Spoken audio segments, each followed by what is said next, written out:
Hey guys, in 2025, Salesforce and Calendly integrate more seamlessly than ever, helping sales teams automate scheduling and follow-ups without manual data entry.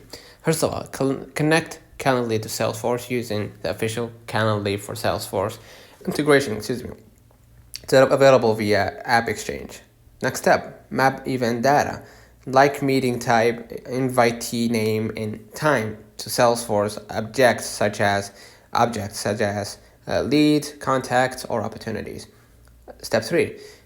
Use workflows or flow builder in Salesforce to automatically update lead status after a Calendly meeting, trigger follow-up emails, create new opportunities when a meeting is booked. Step 4. With Calendly routing, you can now assign meetings automatically to the right sales rep based on CRM fields, region, deal size, etc.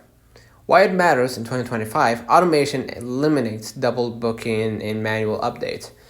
So your team can focus on closing deals instead of chasing appointments. Let me know in the comments if this video helped you. Don't forget to like and subscribe. See ya.